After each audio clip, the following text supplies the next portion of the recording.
Hello दोस्तों, इस video में हम लोग यूपी पुलिस कंप्यूटर ऑपरेटर का previous year actual arts paper का पार्ट 4 करने जा रहे हैं। पार्ट 1 से लेकर 3rd तक हमने काफी सारे क्वेश्चंस को विथ डिटेल एक्सप्लेनेशन देखा है और ये है हमारा पार्ट 4। इस वीडियो में सारे के सारे जो क्वेश्चंस हैं, एक एक क्वेश्चन से आपको काफी सारा चीज सीखने को मिलेगा। तो आप वीडियो को अंत तक देखते जाएं और एक एक क्वेश्चन को अच्छे से समझें। तो सबसे पहला क्वेश्चन है, which Microsoft Office tool is primarily use to create spreadsheets and perform calculations. बोल रहा माइक्रोसॉफ्ट ऑफिस का वो कौन सा प्रोडक्ट है, वह कौन सा टूल है जिसके हेल्प से हम स्प्रेडशीट्स बनाते हैं और कैलकुलेशंस को परफॉर्म करते हैं। मतलब कौन सा ऐसा टूल है जिसके हेल्प से हम स्प्रेडशीट बनाते हैं और उसमें कैलकुलेशन भी कर सकते हैं। क्या वन नोट होता है? तो जैसे इसका नेम सजेस्ट कर रहा है वन नोट, मतलब इसमें हम नोट लिखने के लिए इसका यूज करते हैं। जैसे मानो हमें कुछ लिस्ट बनाना है, कुछ ऐसा इंफॉर्मेशन लिखना है जो बाद में हमें काम आए, या फिर हमें दिन में 4-5 काम करना है, कौन कौन से काम करना है उसका लिस्ट बनाना है, तो हम वन नोट का यूज करते हैं, ना कि स्प्रेडशीट के लिए। ये हमारा गलती हो जाएगा। क्या जो एक्सेल है, MS एक्सेल, उसका हम यूज करते हैं स्प्रेडशीट के लिए और कैलकुलेशंस को करने के लिए? बिल्कुल, हम उसी का यूज करते हैं। MS एक्सेल क्या है? एक बहुत पावरफुल टूल है जिसके हेल्प से जितना भी ऑफिस में कैलकुलेशंस होते हैं उसको हम कर पाते हैं, प्लस हम स्प्रेडशीट उसी को बनाते हैं। मतलब जो MS एक्सेल का जो पेज होता है उसको हम स्प्रेडशीट बोलते हैं। राइट। MS वर्ड, क्या MS वर्ड हो जाएगा? तो जो वर्ड है उसमें हम डॉक्यूमेंट राइट करने के लिए, अगर किसी भी टाइप के डॉक्यूमेंट हमें लिखना है जो टेक्स्ट फॉर्म में होता है, तो उसके हेल्प से हम MS वर्ड के हेल्प से करते हैं। जो आउटलुक होता है वह हमारे इंडस्ट्री में, हमारा जो बिजनेस है उसके ईमेल को सेंड करने के लिए, ईमेल राइटिंग के लिए, ईमेल पर कम्युनिकेशन के लिए यूज होता है। आउटलुक क्या होता है? एक ईमेल सॉफ्टवेयर है। जैसे जो हम डे टू डे लाइफ में यूज करते हैं जीमेल, तो गूगल का सर्विस है, वैसे ही आउटलुक ये माइक्रोसॉफ्ट का सर्विस है, जिसके हेल्प से जो इंडस्ट्री होती है, जो बिजनेसेस होते हैं, वो आउटलुक का यूज करते हैं। राइट। तो आंसर क्या हो जाएगा? MS excel. आप चाहें तो इसका डिस्क्रिप्शन में लिखा है, इसको पढ़ सकते हैं। जो वन नोट है उसमें हम नोट लिखते हैं, जो एक्सेल है उसमें हम कैलकुलेशन करते हैं, स्प्रेडशीट बनाते हैं, जो वर्ड होता है उसमें हम डॉक्यूमेंट को राइट करते हैं, और जो आउटलुक होता है उसमें हम ईमेल, कैलेंडर और कॉन्टैक्ट मैनेजमेंट को करते हैं। Right. Next, which method is commonly use to enhance a deep learning model's ability to generalise while minimising overfitting. बोल रहा है ओवरफिटिंग को कम करते हुए डीप लर्निंग मॉडल की जनरलाइज करने की क्षमता बढ़ाने के लिए सामान्यतः किस विधि का उपयोग किया जाता है? कि जैसे हमारे पास जो डीप लर्निंग होता है, डीप लर्निंग एक बहुत तगड़ा कंसेप्ट है। डीप लर्निंग जिसमें हम मशीन को चीजें सिखाते हैं करना। तो बोल रहा है कि अगर किस मेथड का हम यूज करेंगे जो डीप लर्निंग के जो मॉडल्स हैं उनकी एबिलिटी को हम जनरलाइज कर पाए, और साथ ही साथ जो ओवर फिटिंग है, मतलब जो ओवर केयर है, जो ओवर चीजें हो रही हैं उनको कम कर पाए। कि ऐसा करें कि हमारा चीजें ओवर फिटिंग नहीं हो, मतलब ज्यादा नहीं हो, जरूर से ज्यादा नहीं हो। तो क्या करेंगे? एडिंग अनलिमिटेड हिडन लेयर्स, अगर बहुत सारा हम लेयर ऐड करते जाएंगे, unlimited unlimited hidden layers add करते जाएंगे तो ओवर फिटिंग बढ़ते जाएगा। देखो, एक होता है फिटिंग, और फिटिंग ओवर फिटिंग, मतलब फिटिंग से ज्यादा, जितना हमें चाहिए उससे ज्यादा। तो अगर हम बहुत सारा अनलिमिटेड हिडन लेयर ऐड करते जाएंगे तो क्या ओवर फिटिंग हमारा मिनिमाइज होगा? नहीं होगा, ये ज्यादा होने लगेगा, एक चीज गलत हो जाएगा। Okay. Eliminating activation functions from neural network layers, अगर जो एक्टिवेशन फंक्शन है जो चीजों को एक्टिव करता है, अगर उसको हम एलिमिनेट कर देंगे, एलिमिनेट थोड़ी करेंगे, एलिमिनेट नहीं करते हैं, चलो। Implementing drop out regularisation and during training, अगर जो ड्रॉप आउट है उसको हम इंप्लीमेंट करेंगे तो क्या हमारा जो ओवरफिटिंग है वो कम हो जाएगा? बिल्कुल। अगर हम ड्रॉप आउट को यूज में ले रहे हैं और उसको ट्रेनिंग कर रहे हैं, जो हमारे मॉडल्स है उसको हम ट्रेन कर रहे हैं कि कैसे ड्रॉप आउट चीजें लेनी है, कैसे चीजें ड्रॉप आउट करनी है, तो फिर हमारा वो कम हो जाएगा। क्योंकि हम ड्रॉप आउट कर रहे हैं, उसमें चीजों को निकाल रहे हैं, जब चीजों को निकाल रहे हैं मतलब मिनिमाइज हो जाएगा। अगर चीजें हम उसमें ऐड कर रहे हैं तो क्या हो जाएगा? Maximise. Training the model without validation, बिना वैलिडेशन डेटा सेट के नहीं, वैलिड डेटा सेट हमें चाहिए। तो इस केस में जो आंसर होगा हमें सी देखने को मिलेगा। Next, in an e learning platform a credential stopping attack occurs when.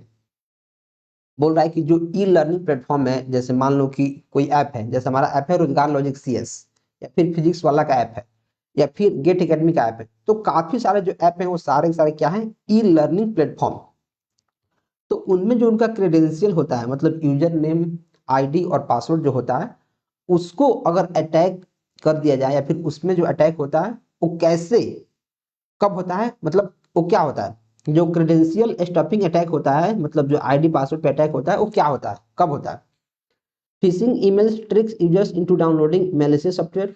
क्या मतलब ऐसा फिशिंग ईमेल्स, फिशिंग मतलब जैसे मान लो कोई यूजर है और कोई अटैकर है, अटैकर कुछ दाना डाल रहा है, कुछ ईमेल भेज रहा है, कुछ भेज रहा है, जिससे बाकी लोग फंस रहे हैं, तो उसको बोलते हैं फिशिंग। तो क्या जो अटैकर है अगर वो ईमेल पे कोई लिंक भेजता है किसी मैलिशियस सॉफ्टवेयर को डाउनलोड करने का, क्या इसको बोलते हैं, नहीं। Stolen user name and password are automatically tested on the platform to gain unauthorised access. क्या जो मतलब स्टोलन यूजर नेम है, जो यूजर नेम और पासवर्ड है किसी ने चुरा के यूज कर रहा है, तो जो प्लेटफॉर्म है उस पर वो लोग एक्सेस लेने की कोशिश कर रहे हैं, क्या इसको बोलते हैं credential stuffing attack. A user accidentally share their password with a classmate. क्या कोई यूजर है वो एक्सीडेंटली अपना पासवर्ड अपने क्लासमेट के साथ शेयर कर रहा है, तो क्या उसको हम बोल देंगे, नहीं, इसे नहीं बोलेंगे। The platform server is flooded with the fake course registration request. अगर बहुत सारा फेक कोर्स रजिस्ट्रेशन का रिक्वेस्ट आ रहा है, उसको बोल देंगे नहीं। जो क्रेडेंशियल स्टफिंग अटैक होता है वो बोलते हैं जो स्टोलन यूजर नेम और पासवर्ड के हेल्प से प्लेटफॉर्म पे एक्सेस लेने की कोशिश कर रहा है उसको। A man is being designed for a smart city project. What is the main advantage of using SDN? Software defined networking in this scenario. देखो अब ए मैन मतलब metropolitan area network, metropolitan area network एक smart city project के लिए design किया जा रहा है, तो उसमें मेन एडवांटेज क्या है, एसडीएन को यूज करना है। एसडीएन मतलब सॉफ्टवेयर डिफाइंड नेटवर्किंग, इसके बारे में हमने पार्ट 1 या फिर 2 में देखा है। तो बोला एक स्मार्ट सिटी के लिए प्रोजेक्ट के लिए मैन डिजाइन किया जा रहा है। इस स्थिति में जो एसडीएन है मतलब सॉफ्टवेयर डिफाइंड नेटवर्किंग, डायरेक्ट इसका फुल फॉर्म में पूछा जा सकता है, का मुख्य काम क्या है। क्या जो एसडीएन है सॉफ्टवेयर डिफाइंड नेटवर्किंग, वो आईपी एड्रेस को एलिमिनेट कर देगा, नहीं। Reduce the need of switches, नहीं। देखो जो एसडीएन होता है वो जो स्विचेज होते हैं, स्विच क्या है, एक नेटवर्किंग डिवाइस जो मैक एड्रेस पे काम करता है, एक नेटवर्किंग डिवाइस। तो क्या जो स्विचेज हैं उनके यूज कम हो जाएगा, नहीं, स्विचेज का यूज कम नहीं होगा, कम नहीं होगा, बस तरीका बदल जाएगा। क्योंकि यह सॉफ्टवेयर डिफाइंड नेटवर्किंग है तो इसमें अलग तरीका से स्विच का यूज होगा, ना कि कम हो जाएगा। Increases the number of routers required. अगर हम सारा का सारा चीज सॉफ्टवेयर डिफाइंड नेटवर्किंग से कर रहे हैं तो राउटर कम लगना चाहिए, ज्यादा थोड़ी लगेगा। Provide centralise traffic management, yes. या क्या करेगा, सेंट्रलाइज ट्रैफिक को मैनेज करना शुरू कर देगा, जिससे हमें ज्यादा जो डिवाइसेज हैं उनकी जरूरत नहीं पड़ेगी, हम कम डिवाइसेज में अलग अलग तरीका से काम कर सकते हैं, right. Next, which type of input output communication method requires the processor to check the devices status repeatedly. बोला कौन सा इनपुट आउटपुट का संचार विधि में प्रोसेसर के डिवाइस की स्थिति को बार बार जांचनी पड़ती है। क्या कैश कोहेरेंसी होता है उसमें, पोलिंग में, डायरेक्ट मेमोरी एक्सेस में, इंटरप्ट ड्रिवन इनपुट आउटपुट। तो देखो जो डायरेक्ट मेमोरी एक्सेस होता है इसमें सीपीयू का इंटरवेंशन नहीं होता है, मतलब जो डायरेक्ट मेमोरी एक्सेस है उसमें डायरेक्ट इनपुट आउटपुट डिवाइस और मेमोरी के बीच में हमारा कम्युनिकेशन होता है, इसमें सीपीयू इन्वॉल्व नहीं करता है, ये हमारा आंसर नहीं होगा। जो इंटरप्ट ड्रिवन है कि जो हमारे पास इंटरप्ट है जैसे हार्डवेयर इंटरप्ट, सॉफ्टवेयर इंटरप्ट, उनके बारे में चीजें ये बताती है, तो ये भी हमारा आंसर नहीं होगा। कैश कोहेरेंसी क्या होता है, देखो कोहेरेंट मतलब एक साथ लगा हुआ, जो कैश मेमोरी है अगर वो परस्पर मिल के काम कर रहा है उसको बोलते हैं कैश कोहेरेंसी, लेकिन जो बार बार स्थिति को चेक करता है उसको डायरेक्ट हम बोलते हैं पोलिंग। हमारा आंसर क्या होता है, पोलिंग। तो आप इसके बारे में पढ़ सकते हैं। जो कैश कोहेरेंसी होता है deals with consistency of data in cache memory, जो कैश मेमोरी होता है उसमें डेटा कंसिस्टेंट रहे उसके लिए। लेकिन जो पोलिंग होता है इसमें प्रोसेसर रिपीटेडली चेक करता है डिवाइसेस को कि उसका स्टेटस रेडी है कि नहीं, तो इसको डायरेक्ट ध्यान रखना है। पोलिंग क्या होता है, डायरेक्ट मेमोरी एक्सेस क्या होता है, जिसमें input output devices direct memory से कम्युनिकेशन करता है, ना कि सीपीयू से, right. Next, what primary role does the file control block play in a file management system. जो फाइल कंट्रोल ब्लॉक है, फाइल कंट्रोल ब्लॉक एफसीबी, उसका मेन रोल क्या है। क्या जो फाइल कंट्रोल ब्लॉक है वो डेटा को इनक्रिप्ट कर देता है? नहीं। ये यूजर को मैनेज करेगा? नहीं, फाइल यूजर को मैनेज थोड़ी करेगा, यूजर फाइल को मैनेज करेगा। Stores Meta data about a file, बिल्कुल। देखो, जो फाइल कंट्रोल सिस्टम है मतलब फाइल है, वो फाइल की और भी जो एडिशनल डेटा है, जैसे उसका मेटा डेटा।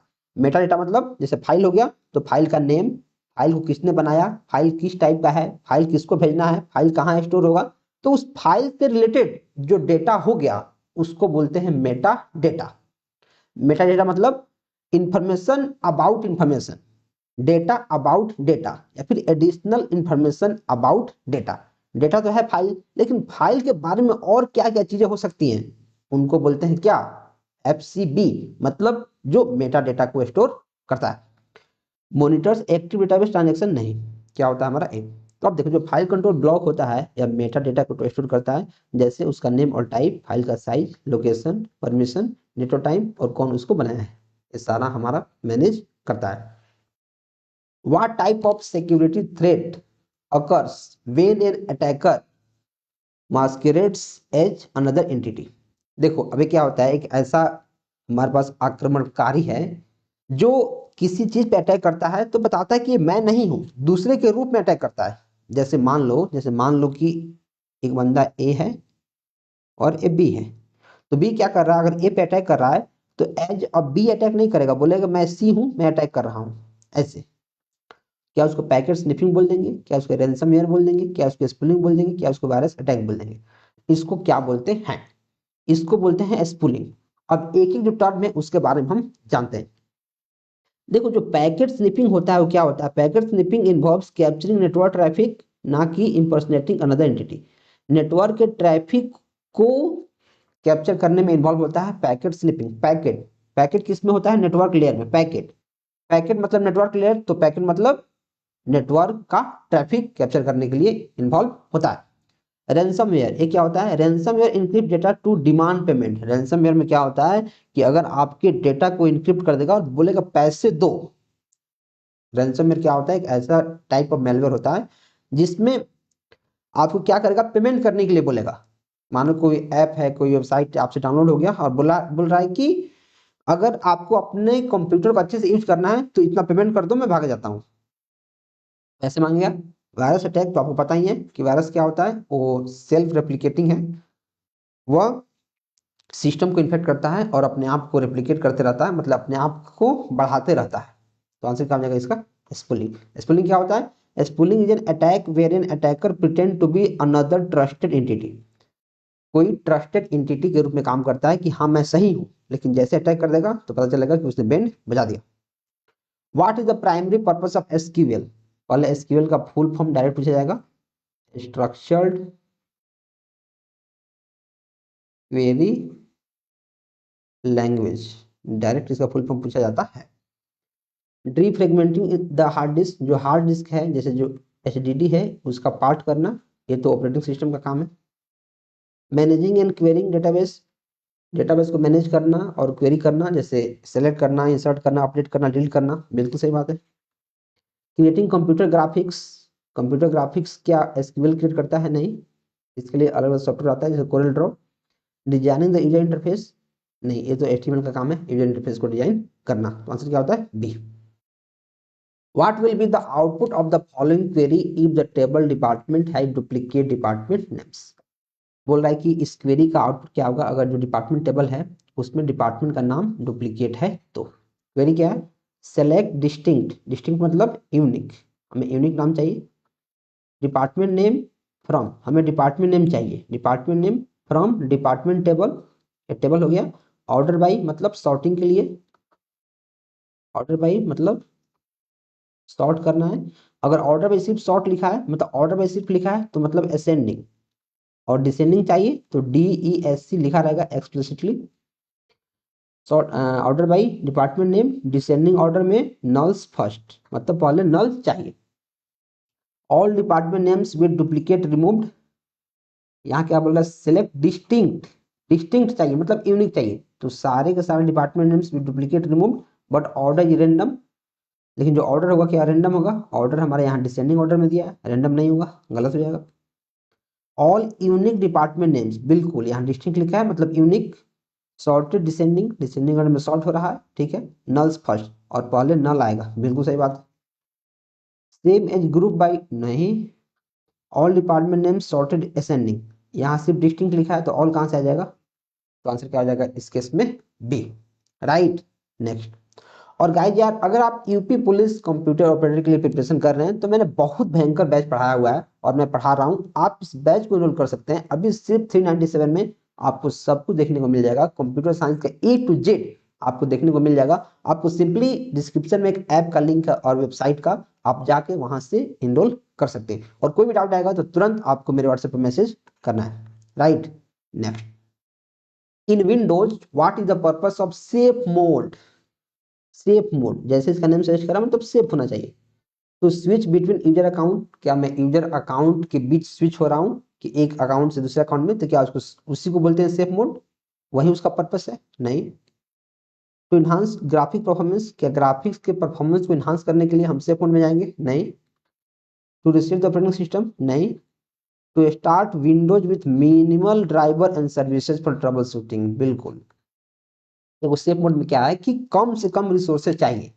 जो सेफ मोड क्या होता है कि कम से कम रिसोर्सेज में हम सर्विसेज को यूज कर पाए, उसको ट्रबल शूट कर पाए, उसमें कुछ गलती हो तो उसको ढूंढ पाए। What is the time complexity for finding the sum of all elements in n into m two dimensional array? अगर टू डायमेंशनल array है, टू डायमेंशनल, तो एक हमारा रो हो गया और एक हो गया कॉलम। तो रो और कॉलम मतलब एक रो बजाएगा तो सारे सारे कॉलम में जाएंगे। जैसे एक रो को हम जा रहे हैं तो यहाँ गए, यहाँ गए, यहाँ गए, मतलब तीनों कॉलम में चले गए। एक रो मतलब सारा का सारा कॉलम, तो आर इंटू सी प्लस हो जाएगा, नहीं। ओ इंटू एम हो जाएगा, एन इंटू एम, बिल्कुल। देखो इसमें क्या होता है कि एक बार हम आउटर लूप चलाएंगे तो इनर लूप एन टाइम्स चलेगा। एक बार आउटर लूप चलेगा तो इनर लूप एन टाइम चलता है। अगर आप टू डायमेंशनल एरे के बारे में पहले से पढ़े हैं तो आपको पता होगा। तो इस केस में क्या होता है, ओ ऑफ एन इंटू एम। ये तो होता है हमारा किसका, कंस्टेंट का। लॉ किसका होता है, divide and conquer, divide and conquer, या फिर जो सॉर्टेड रहता है एलिमेंट उसका सॉर्टेड। तो क्या हो जाएगा, O of N into M.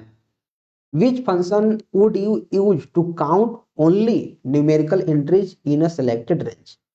केवल न्यूमेरिक, केवल न्यूमेरिक। जो काउंट ए है, जो काउंट इफ है, इफ काउंट इफ, इफ मतलब कंडीशन, कंडीशन लगा दो क्या होगा, जब कंडीशन लगाएंगे तो क्या केवल न्यूमेरिक हो जाएगा, नहीं, नहीं होगा। काउंट ब्लैंक मतलब ब्लैंक को काउंट करो, जो डेटा जिसमें कुछ नहीं है, गलत हो जाएगा। काउंट, सिर्फ काउंट अगर हम लिखते हैं तो जो न्यूमेरिक वैल्यू को दर्शाता है, सिर्फ काउंट लिखेंगे तो किसको दर्शाएगा, न्यूमेरिक को, इसको ध्यान रखना है। जो काउंट ए होता है, ए वो क्या करता है, counts all non empty cells including text और उसका सिंबल। काउंट इफ मतलब count if count cell based on the condition, if है मतलब इसमें कंडीशन लगा हुआ है।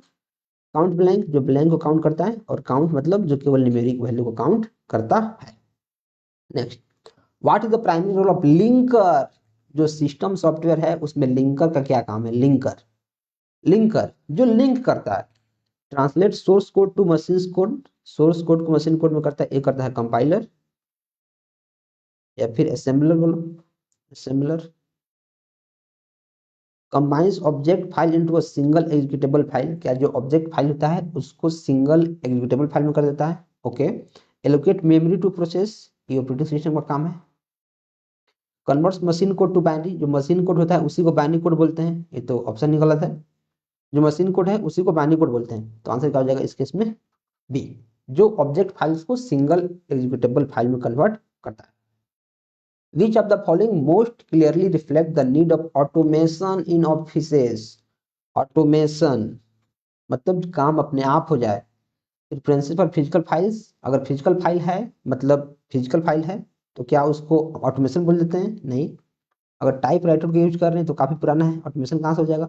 अगर डिजिटल हम काम कर रहे हैं तो ऑटोमेशन इसको बोलते हैं। ओवर स्टाफिंग इन डिपार्टमेंट, अगर ओवर स्टाफ हम रख रहे हैं तो फिजिकल हो गया। ऑटोमेशन क्या बोलेंगे, जब सारा काम हमारा डिजिटली हो रहा हो तब। Which file format is most suitable for storing forms captured electronically.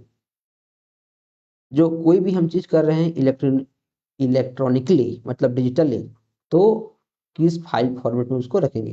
क्या MP4 में रख देंगे, ये तो वीडियो का है, ये में रख देंगे portable document format. EXE executable होता है, ये तो नहीं होगा। Web form audio file format, ये नहीं होगा, क्या होगा, PDF।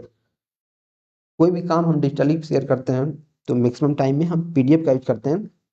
सबका फुल फॉर्म क्या होगा, moving pictures export group for portable document format, executable file और web form audio file format. इसका फुल फॉर्म हम देखते हैं, आप इसके बारे में यहाँ से पढ़ सकते हो। जितना इस PPT में हमने फुल फॉर्म को पढ़ा है सब यहाँ है। SQL में, SDN, IO, DMA, direct memory access, FCP, PDF, MP4, executable, WAV, OSCP, NLP, DIP, सारे फुल फॉर्म को याद कर लेना है, डायरेक्ट यहाँ से क्वेश्चन आता है direct. Which software best allows you to create form letters using mail merge। तो मेल मर्ज एक ऐसा टूल है जो क्या कोरल ड्रॉ में यूज होता है, ये तो ग्राफिक्स वाला सॉफ्टवेयर है, ग्राफिक्स बनाने के लिए होता है, नहीं। Cura में नहीं। ओपन ऑफिस इम्प्रेस में होता है, ये तो प्रेजेंटेशन बनाने के काम आता है, प्रेजेंटेशन में, ये तो नहीं होगा। MS वर्ड एक ऐसा टूल है जिसमें मेल मर्ज यूज होता है। जो MS वर्ड है इसमें मेल मर्ज होता है। और बाकी जो कोरल ड्रॉ है ये ग्राफिक के लिए होता है, Cura नहीं होता। ओपन ऑफिस किसके लिए होता है, प्रेजेंटेशन के लिए, जैसे हमारा PPT होता है। और जो मेल मर्ज है वो क्या है, मेल मर्ज एक ऐसा फीचर जो मेन डॉक्यूमेंट को डेटा सोर्स से ऑटोमेटिकली कनेक्ट करता है, पर्सनलाइज्ड डॉक्यूमेंट बनाता है, जैसे लेटर, ईमेल्स और लेबल्स को हम एक साथ बहुत लोगों को भेज सकते हैं, मतलब पर्सनलाइज बना सकते हैं। और ये रहा हमारा पार्ट 4। हमने काफी सारे क्वेश्चन को करा है विद डिटेल एक्सप्लेनेशन। तो आप हमारे बैच को जाकर ज्वाइन कर सकते हैं, ऐप का लिंक डिस्क्रिप्शन में, वेबसाइट का लिंक डिस्क्रिप्शन में, आप जाएं। सिर्फ 397 में आपको काफी सारा चीज एक्सेस करने को मिल जाएगा, अच्छे से पढ़ सकते हैं। कोई भी डाउट होगा तुरंत आपको मैसेज करना। चलिए मिलते हैं नेक्स्ट वीडियो में। Keep supporting and keep exploring.